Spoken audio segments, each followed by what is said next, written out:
Hai kawan pajak, selamat datang di video tutorial pelaporan SPT tahunan PPh Badan melalui Cortex. Saat ini Cortex tersedia dalam dua bahasa, bahasa Inggris dan bahasa Indonesia. Pada video ini, kita akan membahas satu alur pembuatan SPT tahunan PPh Badan dalam menu Cortex berbahasa Indonesia. Sebagai perhatian, informasi yang disampaikan pada media ini dapat berubah sesuai dengan perkembangan ketentuan perpajakan terbaru dan proses pengembangan sistem. Tutorial ini ditujukan bagi wajib pajak badan dengan omset sampai dengan 4,8 miliar dalam satu tahun pajak yang menggunakan skema pelunasan PPh dengan tarif PPh final sesuai dengan PP nomor 55 tahun 2022 atau yang biasa disebut wajib pajak UMKM. Sebagai informasi, bagi wajib pajak UMKM, PPh terutang dihitung sebesar 0,5% dari omset atau peredaran bruto yang diperoleh selama satu tahun pajak.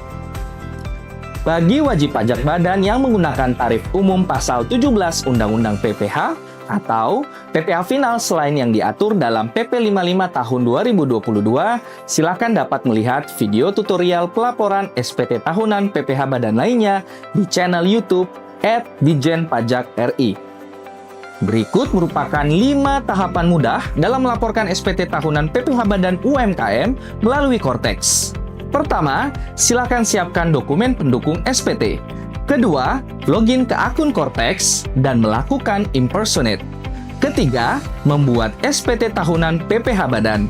Keempat, mengisi dan melampirkan kelengkapan SPT. Kelima, melakukan pembayaran dan pelaporan SPT. Tahapan pertama, persiapan dokumen. Pada tahapan pertama, untuk wajib pajak badan UMKM, silakan siapkan dokumen laporan keuangan yang terdiri dari laporan laba rugi, neraca, daftar penyusutan, dan daftar rekapan peredaran bruto per bulan per alamat kegiatan usaha dalam satu tahun pajak. Tahapan kedua, login Cortex dan melakukan impersonate. Silakan mengakses laman Cortex djp.pajak.go.id dan mengisikan NIK atau NPWP 16 digit orang pribadi yang merupakan penanggung jawab atau wakil kuasa wajib pajak yang telah ditunjuk. Kemudian, silakan mengisikan password akun Cortex, mengisikan kode keamanan, dan klik tombol login. Untuk panduan lebih lanjut tentang tata cara aktivasi akun Cortex dan riset kata sandi Cortex, silakan dapat melihat video tutorialnya di channel YouTube @Ditjenpajak.ri. Setelah berhasil login, silakan klik kotak dialog identitas yang ada pada bagian kanan atas dan pilih NPWP dan nama wajib pajak badan yang akan dilaporkan SPT-nya. Apabila sudah muncul informasi ini di bagian atas, maka berarti proses impersonate ke akun wajib pajak badan telah berhasil dan pelaporan SPT PPh Badan dapat dilanjutkan. Tahapan ketiga, membuat SPT tahunan PPh Badan. Untuk membuat SPT, silakan pilih menu surat pemberitahuan atau SPT, kemudian pilih submenu surat pemberitahuan atau SPT. Kemudian, silakan pilih tombol konsep SPT untuk membuat SPT baru. Pilih jenis SPT dengan PPh Badan dan klik lanjut. Pilih periode SPT dan tentukan periode dan tahun pajak SPT yang akan dilaporkan, lalu klik lanjut. Pilih model SPT yang akan dilaporkan, kemudian klik tombol Buat Konsep SPT. SPT berhasil dibuat dan akan tersedia pada menu Konsep SPT. Tahapan keempat, pengisian SPT. Pengisian SPT dilakukan langsung pada laman Cortex. Oleh karena itu, kawan pajak memerlukan koneksi internet untuk mengisi SPT. Namun jangan khawatir, kemajuan pengisian SPT dapat disimpan dan dapat dilanjutkan kembali di kemudian hari. Pada SPT yang hendak dilaporkan, silakan klik tombol pensil untuk masuk ke dalam SPT tersebut. Berikut adalah tampilan SPT PPh Badan yang telah dibuat. Pada awalnya, hanya terdapat 3 formulir SPT, yakni induk SPT, lampiran L2, dan lampiran L11B. Pengisian SPT tahunan PPh Badan dimulai dari formulir induk, dengan memilih opsi dari pertanyaan-pertanyaan terkait dengan proses bisnis, transaksi, dan fasilitas perpajakan yang dimiliki oleh wajib pajak selama satu tahun pajak. Jawaban dari pertanyaan-pertanyaan tersebut akan menentukan jenis dan jumlah lampiran SPT yang wajib diisi. Pada tutorial ini, kita akan mengisi SPT PPh Badan dengan ilustrasi kasus dari PT Barkat sebagai berikut. Mari kita mulai pengisian SPT-nya. Pertama, pada bagian header, silakan pilih metode pembukuan atau pencatatan yang dilakukan oleh wajib pajak. Secara bawaan, metode pembukuan adalah stelsel akrual. Jika kawan pajak telah melakukan pemberitahuan penggunaan pembukuan dengan stelsel kas kepada DJP, silakan ubah metode pembukuan menjadi stelsel kas. Selanjutnya, pada bagian B, informasi laporan keuangan angka 1, silakan pilih sektor usaha yang dilakukan oleh wajib pajak.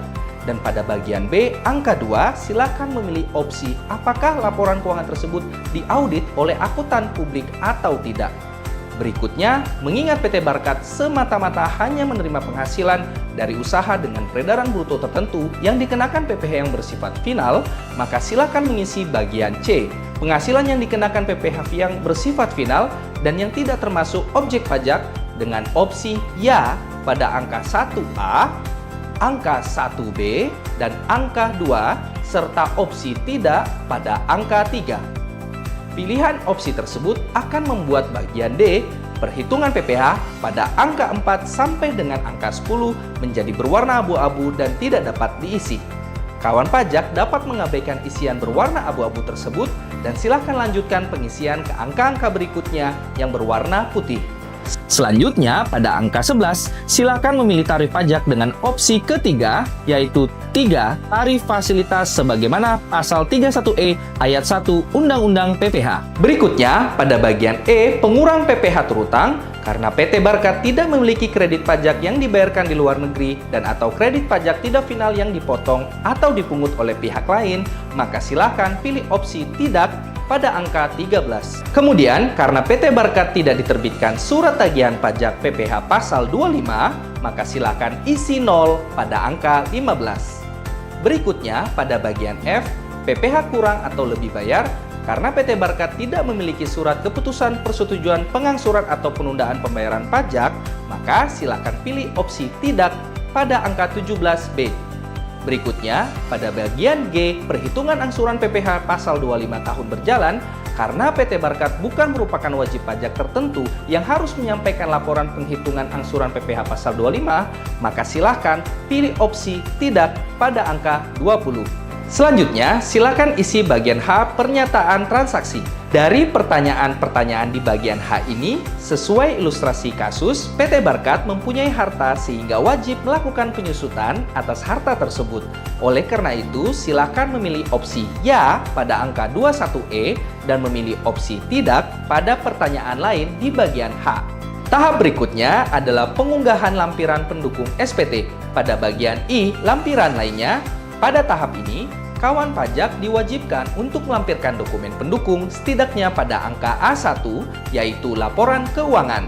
Untuk angka-angka lampiran yang lain, silahkan dapat disesuaikan dengan ketentuan dokumen lainnya yang wajib dilampirkan sesuai Per 11 PJ 2025 sebagai berikut. Pada bagian ini, silakan mengunggah dokumen yang telah disiapkan sebelumnya. Sebelum diunggah, silakan pastikan dokumen-dokumen tersebut sudah digabungkan dalam satu dokumen PDF yang sama. Silakan klik tombol pilih pada angka A1, kemudian cari letak dokumen yang hendak diunggah pada perangkat komputer. Setelah menemukan dokumen yang dimaksud, klik open, kemudian klik unggah untuk mengunggah dokumen. Dokumen yang berhasil diunggah akan muncul pada bagian file yang diunggah. Kawan pajak dapat menghapus dan mengunggah ulang dokumen apabila terdapat kesalahan dalam pengunggahan dokumen. Berikutnya, silakan gulir ke bawah hingga bagian J untuk mencentang persetujuan kalimat pernyataan, kemudian silakan mengisi posisi atau jabatan dari penandatanganan SPT, misalnya direktur. Selanjutnya, klik simpan konsep untuk menyimpan kemajuan pengisian SPT. Berikutnya, mari kita bergeser ke lampiran L1 untuk mengisi rekonsiliasi laporan keuangan bagi sektor perdagangan. Lampiran 1C ini terdiri dari laporan laba rugi pada bagian A dan laporan posisi keuangan atau laporan neraca pada bagian B. Secara umum, kolom nilai komersial pada bagian A diisi dengan laporan keuangan yang kawan pajak telah siapkan. Kemudian, pada kolom-kolom selanjutnya, seperti kolom tidak termasuk objek pajak, dikenakan PPh bersifat final, penyesuaian fiskal positif, dan penyesuaian fiskal negatif, kawan pajak perlu mengisinya jika hanya terdapat penyesuaian penambahan atau pengurangan dalam menghitung penghasilan kena pajak. Karena PT Barkat merupakan wajib pajak yang semata-mata hanya memperoleh penghasilan yang bersifat final, maka seharusnya nilai fiskal bernilai 0. Untuk dapat membuat nilai fiskal menjadi 0, kita perlu mengisi dan menyesuaikan tiap-tiap akun laporan laba rugi yang tersedia dengan mengisi kolom yang telah dijelaskan sebelumnya. Untuk memulai, silakan klik tombol pensil di sebelah kiri akun yang akan diubah. Sebagai contoh, untuk mengisi penjualan dalam setahun PT Barkat, silakan klik tombol pensil di sebelah kiri kode akun 4002, yaitu akun penjualan domestik. Silakan mengisi nilai penjualan 1 tahun pada kolom nilai komersial.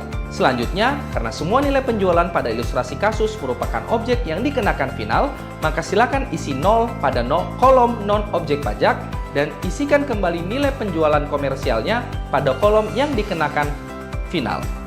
Karena PT Barkat tidak memerlukan penyesuaian fiskal atas penghasilannya, silakan isi nilai 0 pada kolom koreksi fiskal positif dan negatif. Jika isian sudah lengkap, maka silakan klik tombol simpan. Selanjutnya, silakan melengkapi akun-akun lain sesuai laporan laba rugi kawan pajak dan memastikan semua akun tersebut bernilai fiskal 0. Contohnya, untuk akun harga pokok penjualan atau HPP, silakan melakukan koreksi fiskal positif dengan mengisikan nilai yang sama dengan nilai pada kolom komersialnya. Atau pada akun persediaan akhir, silakan melakukan koreksi fiskal negatif dengan mengisikan nilai yang sama dengan nilai pada kolom komersialnya. Lanjutkan pengisian-pengisian akun lain sesuai dengan ilustrasi kasus sebelumnya. Jika kawan pajak telah mengisi lengkap bagian A sesuai ilustrasi kasus, maka tampilannya akan tampak seperti di layar. Perlu diingat karena PT Barkat dalam ilustrasi ini seluruh penghasilannya bersifat final, maka kolom nilai fiskal seharusnya bernilai 0. Berikutnya, silakan scroll ke bagian B, laporan posisi keuangan. Di sini, kawan pajak perlu memindahkan saldo dari setiap pos di laporan posisi keuangan atau laporan neraca perusahaan ke kolom yang sesuai di formulir ini. Jika ada nama akun di neraca yang tidak sama persis dengan yang tersedia di formulir, maka kawan pajak dapat menggabungkan nilainya ke pos terdekat yang paling relevan. Sesuai dengan ilustrasi kasus PT Barkat, maka pada bagian aset, silakan mengisi akun-akunnya seperti tampilan di layar. Pada bagian kewajiban, silakan mengisi akun-akunnya sebagai berikut. Dan pada bagian modal, silakan mengisi akun-akunnya seperti tampilan berikut. Jika isian sudah lengkap dan sesuai, maka silakan gulir ke bawah dan klik simpan konsep. Selanjutnya, gulir ke atas untuk memulai pengisian daftar kepemilikan di lampiran L2. Pada bagian A, terdapat daftar pemegang saham atau pemilik modal dan jumlah dividen atau pembagian laba yang dibagikan, serta daftar susunan pengurus dan komisaris. Daftar tersebut disesuaikan dengan data terdaftar pada profil Korteks Badan. Untuk mengisi jumlah modal disetor dan dividen atau pembagian laba, silakan klik tanda pensil. Isi jumlah modal yang disetor oleh pemegang saham pada kolom modal disetor dan persentase kepemilikan modal di bawahnya. Kemudian, silakan mengisi jumlah dividen atau pembagian laba yang dibagikan jika terdapat pembagian dividen pada tahun pajak tersebut. Jika sudah lengkap dan sesuai, silakan klik simpan. Lakukan hal tersebut secara berulang jika pemilik saham lebih dari satu pemegang. Sekedar informasi, apabila terdapat perbedaan data yang tampil dengan susunan pengurus yang sebenarnya sesuai kondisi akhir tahun pajak yang bersangkutan, maka silakan melakukan perubahan data wajib pajak pada menu profil akun Korteks Badan. Jika isian sudah lengkap dan sesuai, maka silakan gulir ke bawah dan klik simpan konsep. Selanjutnya, gulir layar ke atas menuju lampiran L4 untuk melengkapi daftar penghasilan yang dikenakan pajak final dan penghasilan yang tidak termasuk objek pajak. Pada lampiran ini akan muncul secara otomatis data bukti pemotongan atau pemungutan bersifat final yang dilakukan pihak lain terkait dengan transaksi yang dilakukan oleh PT Barkat dengan pihak lain tersebut dalam 1 tahun pajak. Karena pada tahun 2025 PT Barkat sempat bertransaksi dengan PT Ratu, maka bukti potong final yang telah diterbitkan oleh PT Ratu akan muncul pada lampiran 4 bagian A. Kawan pajak masih dapat menambah bukti potong yang seharusnya muncul pada lampiran ini dengan mengklik tombol Add. Selain itu, silakan hapus atau edit bukti potong sesuai dengan keadaan yang sebenarnya jika diperlukan. Pada baris kode objek 2842399, kawan pajak silakan klik tombol pensil, kemudian lengkapi kolom dasar pengenaan pajak dengan nilai total peredaran bruto selama setahun yang telah disetor sendiri. Kemudian, pada kolom tarif isi 0,5.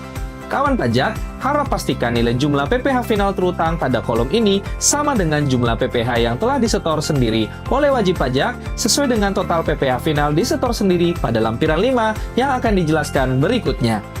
Jika sudah sesuai, klik simpan. Setelah lengkap dan sesuai, silakan gulir ke bawah dan klik simpan konsep. Selanjutnya, silakan gulir layar ke atas menuju ke lampiran L5 untuk melengkapi daftar peredaran bruto. Perlu diperhatikan, lampiran ini sangat penting bagi wajib pajak UMKM karena berkaitan dengan pelunasan kewajiban PPh final dalam 1 tahun pajak. Di bagian A akan ditampilkan daftar tempat kegiatan usaha sesuai profil akun Kortex kawan pajak. Perlu diketahui, jika data alamat yang muncul di sini tidak sesuai dengan kondisi sebenarnya, kawan pajak harus memperbaikinya terlebih dahulu melalui menu profil sebelum melanjutkan pengisian. Selanjutnya, di bagian B, kawan pajak perlu merekap peredaran bruto per bulan yang diterima selama setahun per tempat kegiatan usaha. Untuk mengisinya, silakan klik tombol pensil di sebelah kiri nama tempat kegiatan usaha masing-masing. Isikan jumlah peredaran bruto per bulan sesuai dengan keadaan sebenarnya. Sebagai contoh, PT Barkat mengisi bagian ini sesuai pencatatan yang telah disiapkan sebelumnya. Jika sudah lengkap dan sesuai, silakan klik tombol simpan. Pada bagian PPh final yang terutang akan terhitung otomatis sesuai peredaran brutonya. Pada bagian PPh final yang disetor sendiri akan terisi otomatis sesuai data pembayaran PPh final yang telah dilakukan. Bagian jumlah dari PPh final disetor sendiri ini akan masuk otomatis ke lampiran 4 tabel A di baris kode objek 2842399 yang telah dijelaskan sebelumnya. Khusus bagian PPh final yang dipotong atau dipungut pihak lain, nantinya akan terisi otomatis sesuai data bukti potong, namun dapat disesuaikan jika diperlukan. Sekedar informasi, jika di kolom selisih terdapat nilai minus atau lebih setor, nilainya akan masuk ke induk SPT tahunan dan kemudian dapat diajukan pengembalian pajak yang seharusnya tidak terutang secara terpisah setelah pelaporan SPT. Jika di kolom selisih terdapat nilai positif atau kurang setor, maka kawan pajak perlu melakukan pembayaran PPh final UMKM sesuai nilai tersebut sebelum dapat melaporkan SPT tahunan PPh Badan. Selanjutnya, jika isian sudah lengkap dan sesuai, maka silakan gulir ke bawah dan klik simpan konsep. Selanjutnya, gulir layar ke atas menuju ke lampiran L6 untuk melengkapi isian angsuran PPh dalam tahun berjalan. Karena PT Barkat tidak memiliki penghasilan neto fiskal yang bersifat tidak final sebagai dasar perhitungan angsuran PPh pasal 25, maka silakan mengubah kolom penghasilan menjadi dasar perhitungan angsuran menjadi 0 dan klik simpan. Selanjutnya, gulir layar ke atas menuju ke lampiran L8. Bagian ini dapat diabaikan oleh wajib pajak badan yang seluruh penghasilannya dikenakan PPh final UMKM. Oleh karena itu, silakan langsung gulir ke bawah dan klik simpan konsep. Selanjutnya, gulir layar ke atas menuju ke lampiran L9. Bagi wajib pajak yang memiliki harta, lampiran ini digunakan untuk melaporkan daftar harta berupa harta berwujud dan harta tak berwujud beserta penghitungan penyusutan dan amortisasi fiskalnya. Terdapat 3 bagian dalam lampiran ini. Pertama adalah harta berwujud yang terbagi menjadi 4 kelompok. Yang kedua, harta berbentuk bangunan yang terbagi menjadi bangunan permanen dan tidak permanen. Serta ketiga adalah harta tidak berwujud yang terbagi menjadi 4 kelompok. Kawan pajak dapat mengkategorisasi beban penyusutan sesuai dengan aturan penyusutan yang berlaku di Peraturan Menteri Keuangan Nomor 72 Tahun 2023, baik secara langsung atau impor XML. Sebagai contoh, PT Barkat memiliki harta berwujud berupa mobil box. Harta ini masuk pada kelompok 2, memiliki masa manfaat 8 tahun dengan metode penyusutan garis lurus. Maka silakan mengisikannya secara langsung pada bagian harta berwujud kelompok 2 dengan mengklik tombol tambah. Kemudian, silakan pilih jenis harta dengan kendaraan angkutan. Pilih bulan dan tahun perolehan harta. Isi harga perolehan hartanya, nilai sisa buku fiskal pada awal tahun, pilih metode penyusutan komersial maupun fiskal. Selanjutnya, masukkan nilai penyusutan fiskal pada tahun berjalan atas harta tersebut. Karena metode penyusutan komersial dan fiskal sama, maka nilai penyusutan fiskal pada contoh PT Barkat dapat diisikan dengan nilai penyusutan komersialnya. Terakhir, isi kolom keterangan dengan keterangan antara lain deskripsi harta, tahun penilaian kembali atau revaluasi yang pernah dilakukan, fasilitas penanaman modal berupa penyusutan atau amortisasi dipercepat. Jika data yang diinput telah lengkap dan sesuai, silakan klik tombol simpan. Lanjutkan pengisian lampiran L9 ini dengan daftar harta yang dimiliki, serta penghitungan penyusutan atau amortisasi yang dibebankan. Adapun untuk pengisian nilai penyusutan komersial pada tahun berjalan, silakan gulir ke bawah dan isikan secara total pada kolom jumlah penyusutan komersial berikut. Jika isian sudah lengkap dan sesuai, maka silakan gulir ke bawah dan klik simpan konsep. Selanjutnya, gulir layar ke atas menuju ke lampiran terakhir, yaitu lampiran L11B.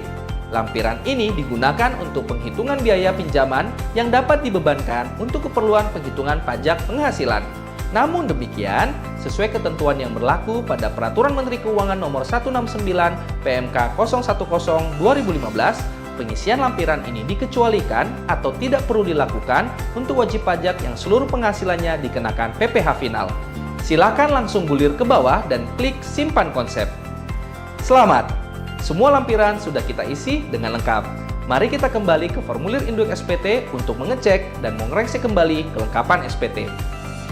Mari gulir ke bawah secara perlahan untuk memastikan semua opsi yang tersedia sudah dipilih, memastikan semua bagian yang berwarna putih sudah terisi lengkap dan sesuai, dan lampiran SPT telah berhasil diunggah. Sesuai ilustrasi, PT Barkat merupakan wajib pajak UMKM yang seluruh penghasilannya dikenakan PPh final dan telah dilunasi melalui penyetoran sendiri dan atau pemotongan pemungutan PPh pihak lain pada masa pajak yang bersangkutan. Maka dapat dipastikan bahwa PPh terhutang dalam induk SPT adalah nihil. Tahapan kelima, melakukan pembayaran dan pelaporan SPT. Jika SPT sudah dipastikan lengkap, silakan gulir ke bawah dan klik tombol Bayar dan Lapor. Akan muncul notifikasi pemberitahuan sebagai berikut. Silakan klik tombol Close untuk melanjutkan. Karena SPT berstatus nihil, maka setelah mengklik tombol Close, akan langsung muncul pop-up untuk melakukan penandatanganan SPT. Silakan memastikan NIK dan nama penandatangan sudah sesuai, dan pilih penyedia penandatanganan elektronik yang tersedia. Kemudian, silakan mengisikan kata sandi penandatanganan atau passphrase yang telah dibuat sebelumnya. Untuk panduan lebih lanjut tentang pembuatan kode otorisasi atau sertifikat elektronik, silakan dapat melihat video tutorialnya di channel YouTube @ditjenpajak.ri. Jika data sudah lengkap, maka silakan klik tombol simpan. Apabila telah muncul notifikasi passphrase correct, maka berarti kata sandi penandatanganan sudah sesuai dan silakan klik tombol konfirmasi tanda tangan untuk melanjutkan. Selamat! Anda telah melaporkan SPT tahunan PPh Badan melalui Cortex. SPT yang telah berhasil dilaporkan akan muncul di menu SPT dilaporkan. Kawan pajak dapat mengklik ikon mata untuk melihat isi SPT, mengklik tombol hijau untuk mengunduh tanda terima pelaporan SPT atau bukti penerimaan surat, atau mengklik tombol merah untuk mengunduh SPT dalam bentuk dokumen PDF. Jika Anda masih memerlukan bantuan lebih lanjut, silakan mengunjungi www.pajak.go.id atau menghubungi Kring Pajak 1500200, subscribe Ditjen Pajak RI untuk video tutorial lainnya. Pajak tumbuh, Indonesia tangguh.